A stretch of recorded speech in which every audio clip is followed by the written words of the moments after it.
To truly know a people, it's not enough to review the history of their governments and battles, their territorial gains, and economic development.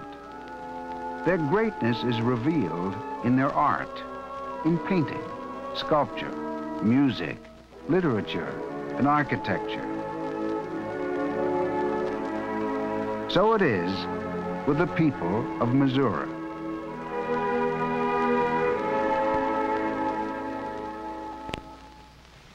The first Missourians were Indian nations of the Mississippian culture, already ancient by the time the chieftains of the Osage in Missouri posed for the famous frontier artist, George Catlin. Art was an integral part of the Indians' life. They combined the beautiful with the useful, even in the simplest objects of daily living.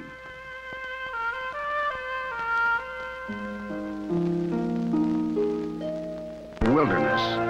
The French discovered Missouri in 1673 and settled St. Genevieve in 1735. Pierre Laclede moved upriver to found St. Louis in 1768, naming it in honor of King Louis IX of France. The early settlers were mainly concerned with survival. Their primary means of artistic expression was in their architecture.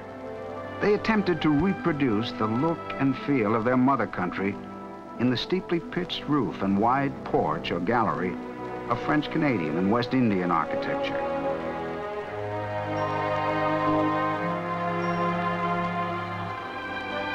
In 1803, Napoleon Bonaparte sold the Missouri Territory to the young United States as part of the Louisiana Purchase, here interpreted by sculptor Carl Bitter.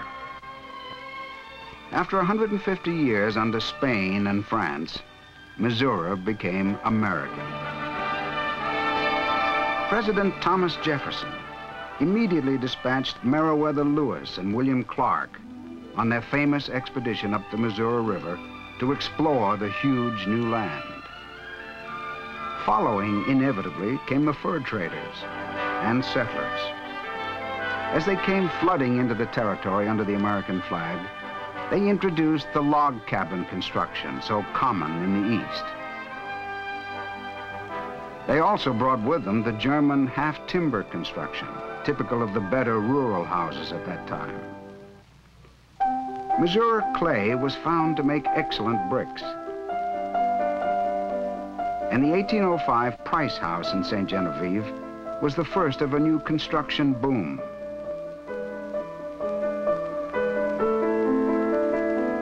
The Georgian style from England blended with the American Federal. Rich doorways, tall pilasters and chimneys, and porticos rising one on top of another lent grace and a touch of civilization to the rough new territory.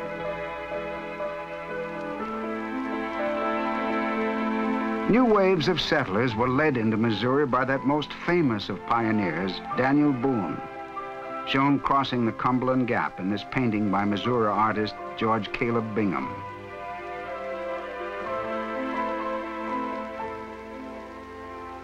The original inhabitants of the state were slowly forced west.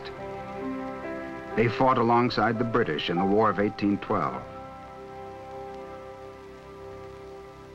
and lost. The settlers moved ever westward.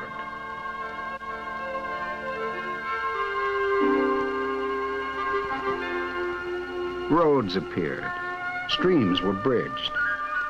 Small industry sprang up in the newly agriculturalized areas, aided by the machine that brought about a commercial revolution in Missouri, the steamboat. This essential transportation link spread civilization slowly along the Mississippi and up the Missouri, and brought the fast-growing new territories closer to the economies of the East, and especially the South. And since most new Missourians were coming from Kentucky, Tennessee, and Virginia, this trade meant slaves.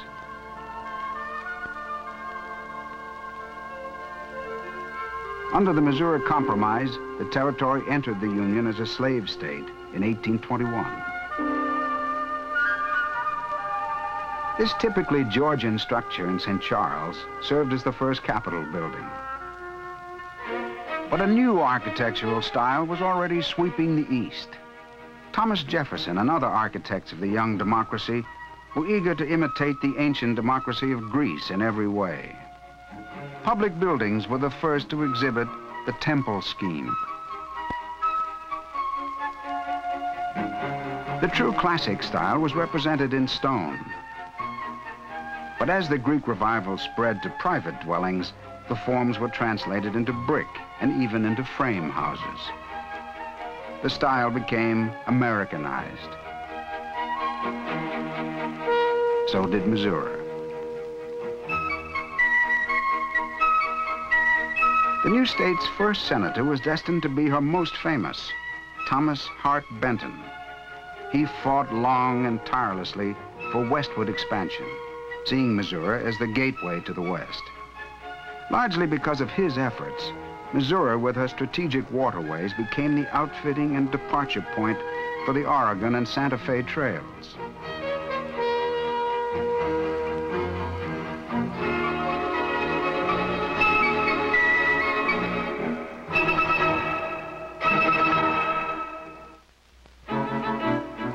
In contrast to the rugged edge of the frontier, the cities along the Mississippi, especially St. Louis, were acquiring an eastern veneer. From the 1840s until well past the Civil War, the construction of elegant private homes kept pace with newer and grander churches and public buildings.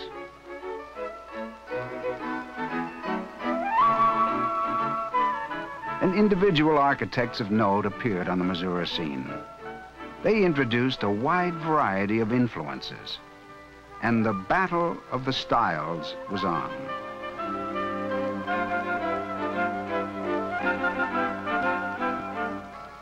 The floating palace was at the height of its glory, and Southern minstrel music wafted across Missouri from the ballrooms of the elegant sternwheelers.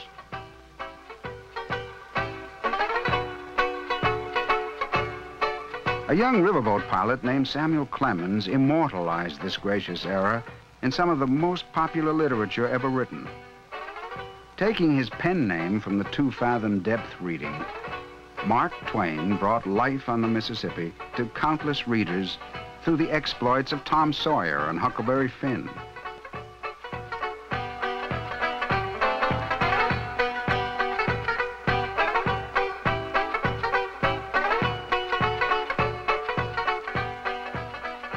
He drew on his boyhood experiences in Hannibal and his career as a riverboat pilot in depicting a fascinating world of red Indians, graveyards at midnight, and runaway slaves against the omnipresent background of the mighty Mississippi. Not all river traffic was on the glamorous steamboats. Missouri's lifelines were kept busy by the ever-present flatboats and their colorful crews. George Caleb Bingham, the most famous Missouri artist of the 19th century, was fascinated by these men and their way of life.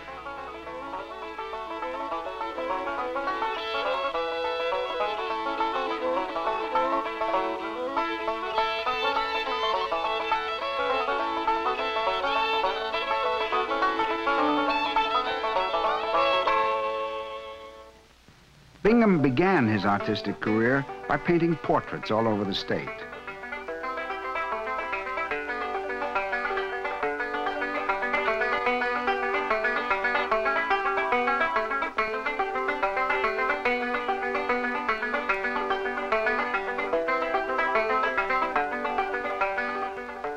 As he traveled, he also recorded his impressions of Missouri life and of the spirit of its people. In the 1850s, deeply involved in politics himself, he recorded on canvas the state's most tumultuous years as the inevitable approached.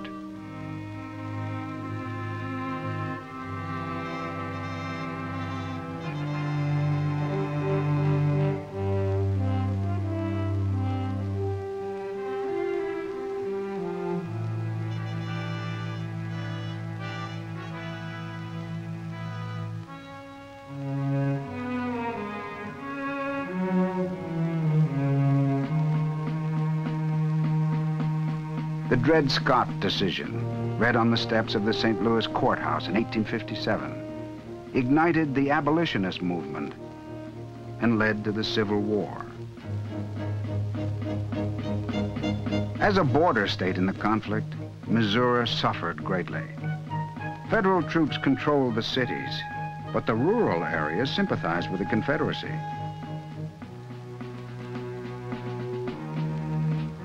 The Union troops lost most encounters in the early years, such as the Battle of Wilson's Creek, painted here by N.C. Wyeth.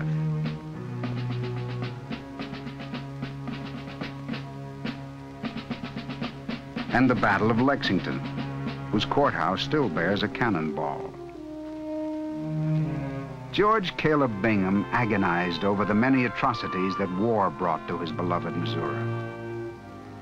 Even though he had by then become state treasurer for the Union, his famous painting, Order Number 11, vilified the federal troops for their forcible eviction of neutral citizens from their homes in several western counties.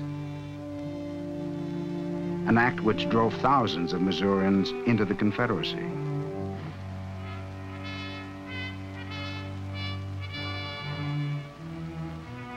But the Southern cause in Missouri died at the Battle of Westport, known as the Gettysburg of the West, when Sterling Price's regular army was defeated in the last major cavalry engagement in North America.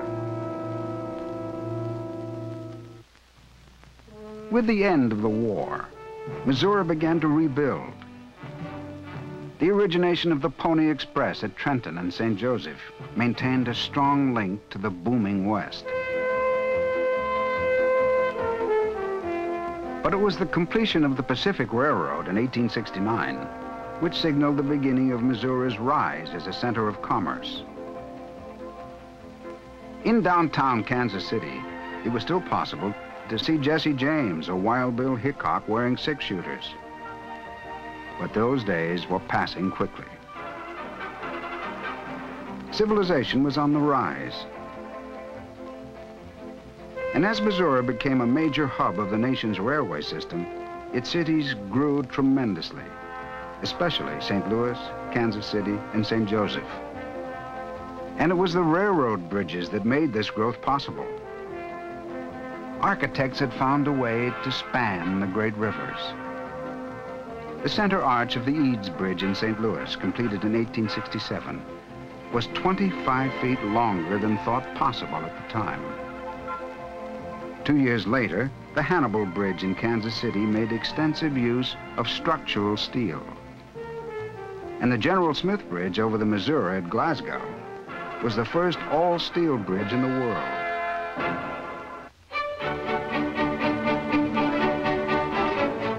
Throughout the rest of the century, the battle of styles continued.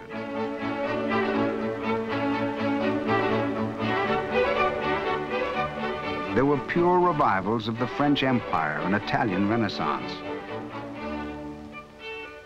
as well as adaptations of the Romanesque and Byzantine.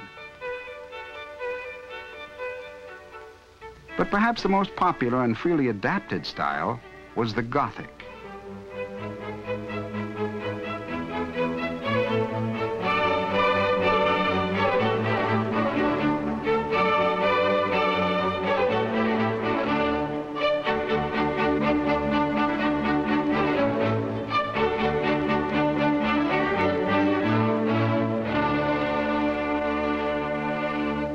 Among the early architects of note was George I. Barnett of St. Louis, whose work included Henry Shaw's Italian at Tower Grove House, and the Governor's Mansion in Jefferson City with its French-inspired mansard roof. Asa B.B. Cross pioneered architecture in western Missouri. His John B. Warnell House is classically federal in feeling.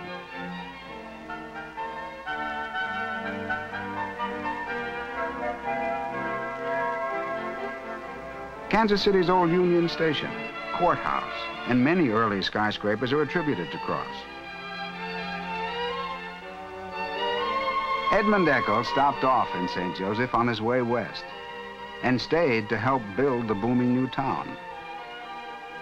contributing much to the rest of the state as well. Kansas City architect Henry Van Brunt, as president of the American Institute of Architects, had wide influence on the architecture of his time. By the end of the 19th century, architects had reached the limits of building with traditional materials of wood, stone, and brick.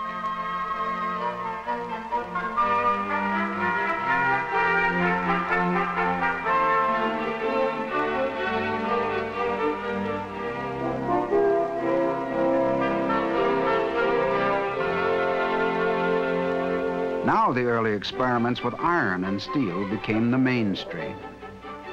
The Wainwright Building in St. Louis, designed in 1890 by the premier architect in America, Louis Sullivan, was a landmark for the nation as well as Missouri.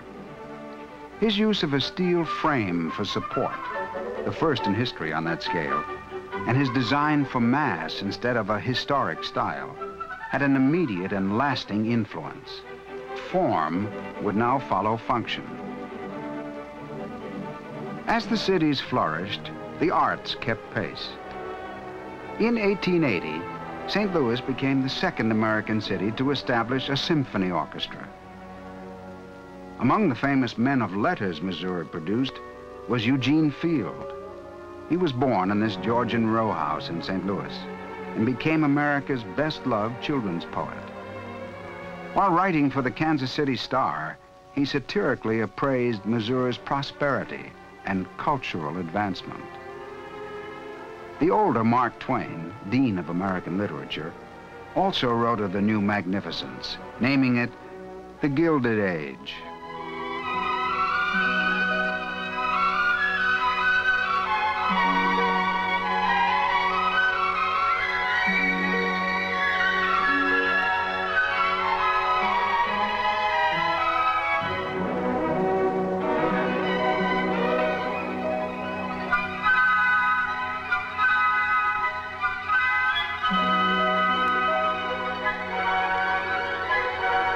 This era, unique in its far-sighted city planning, has left to the state a legacy of beauty and grace. In wide boulevards, elegant formal gardens, and spacious urban parks.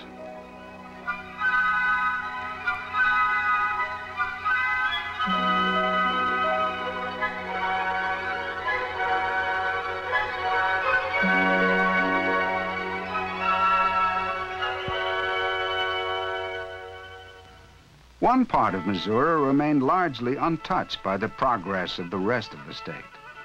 The Ozark Mountains had been bypassed even by much of the Civil War, and the mountain folk had held on to their ways. This region gave rise to the Shepherd of the Hills legend, immortalized in Harold Bell Wright's novels of life in the hill country. Ozark music remains close to its English and Scots-Irish origins. Artist Thomas Hart Benton, grandnephew of the famous senator, depicts here the great vitality of the folk traditions, the gospel music, the country dances, and the ballad singers. They used handmade instruments, or no instruments at all. Few other regions have produced such a wealth of original folk music as the Ozark Mountains.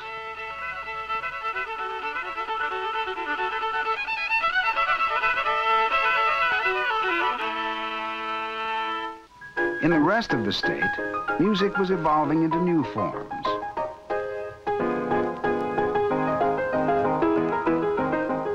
In Sedalia, Joplin, and Carthage, Scott Joplin and James Scott were writing a totally new kind of music, ragtime. W.C. Handy and his minstrels introduced the St. Louis Blues at the Louisiana Purchase Centennial Exposition in 1904. And the mournful style from the plantations of the South, ragged by the All-American Brass Band, entered the mainstream of American music.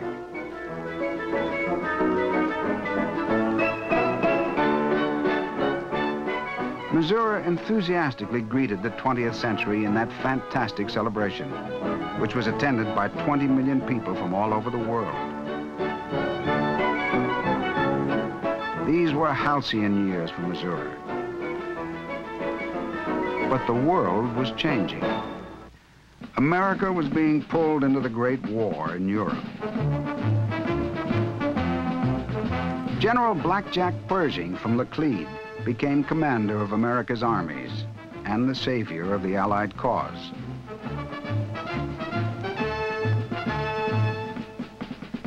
In 1921, the Liberty Memorial in Kansas City was dedicated to the Allied dead. The Liberty Memorial was a signpost of the new architecture. Post-war land prices were rising, and taller business buildings were in great demand.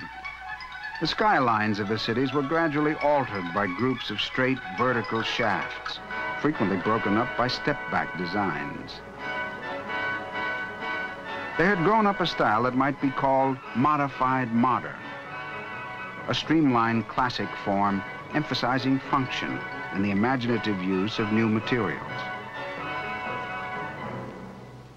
The Roaring Twenties brought to Missouri prosperity and growth, prohibition and gangsters. And Kansas City was one of the most wide-open cities in the country, as Tom Benton observed.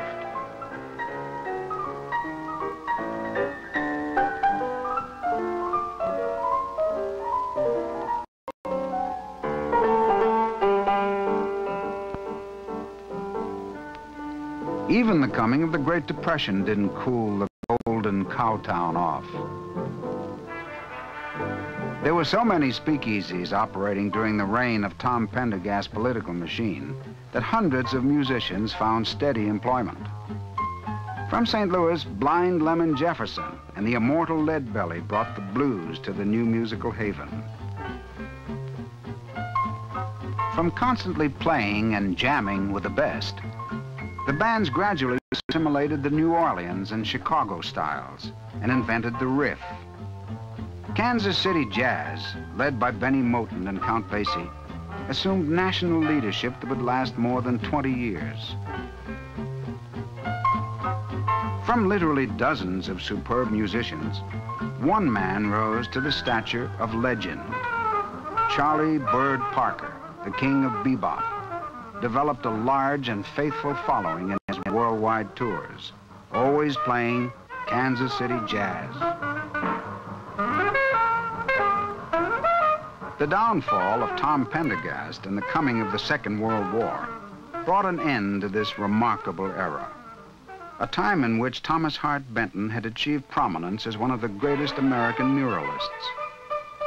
He had returned to Missouri after 3 decades in Paris and New York to paint what he knew best, the American scene. He became known as the leader of the regional movement for his paintings and murals of all aspects of life in Missouri, as well as much of America.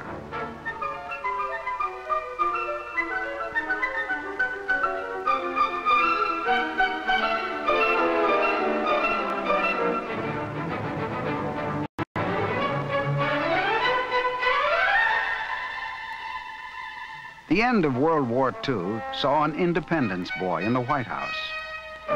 Harry Truman in his later years was a subject of Tom Benton's, and his presidential library is the setting of one of Benton's most famous murals, The Opening of the West.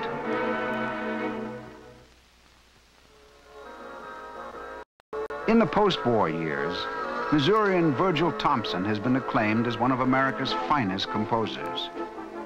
Thompson's music is appropriate for Missouri. It's solidly based on heritage and tradition, yet looks to new ways of interpretation and self-expression.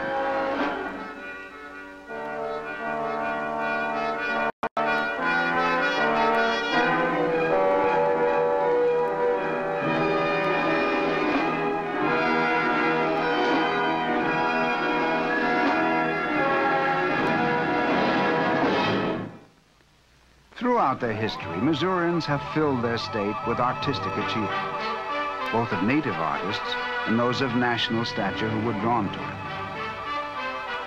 it. In painting, sculpture, architecture, music, and literature, these artists have captured the dynamic qualities of the state and its people.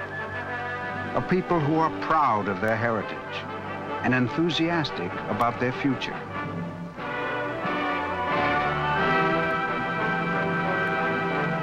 For if the greatness of a people can be seen in their art, the future of Missouri should be as magnificent as its past.